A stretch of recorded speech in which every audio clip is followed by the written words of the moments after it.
আসসালামু আলাইকুম। স্বাগত জানাচ্ছি আম্মুর হাতের নেহারি রান্নার রেসিপিতে। প্রথমেই প্রেসার কুকারের ভিতরে সবগুলো প্রসেস করা নেহারি দিয়ে নিব। মশলার ভিতরে প্রথমেই দিয়ে নেব পেঁয়াজ কুচি, আদা বাটা, মরিচ বাটা এবং রসুন বাটা এবং সাথে কিছু কাঁচামরিচও দিব। গোটা মশলার ভিতরে দিয়েছি ফল, দারচিনি, লবঙ্গ, গোলমরিচ। তার ভিতরে দিয়েছি লবণ, ধনিয়া গুঁড়া আর জিরা আর ফল একসাথে মিক্সড করে একটা পেস্ট দিয়েছি। তার ভিতর দিয়েছি হলুদ।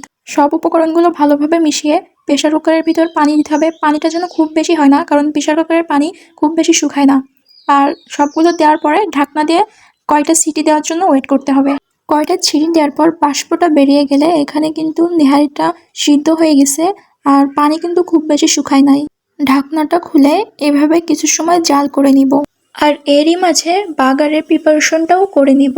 পাশের চুলায় একটি পাত্রে তেল দিব, তার ভিতরে দেবো শুকনো মরিচ এবং কিছুটা জিরা, পেঁয়াজ কুচি আর রসুন কুচি। এটা ব্রেস্তার মতোই ভেজে নিতে হবে বাদামি কালার করে। যেহেতু আমরা নেহারিতে কোনো তেল দেই নাই, তো এটা তেল শুদ্ধ এর ভিতরে দিয়ে দিতে হবে। আর প্রেসার কুকারটা ঢাকা দিয়ে রাখতে হবে। আর এভাবে রেখে দেওয়ার পর কিছু সময় জাল করে নিলেই হয়ে যাবে আমাদের সুস্বাদু নেহারি রান্না। তো এটা চালের আটার রুটি বা পরোটা সাথে খেতে খুবই ভালো লাগে। আমি এখানে চালের আটার রুটি দিয়ে খাচ্ছিলাম। এটা আমার কাছে বেস্ট নেহারি রান্না। এটা খেয়ে আমার বলতে ইচ্ছা করছিল যে আম্মুর হাতে জাদু আছে।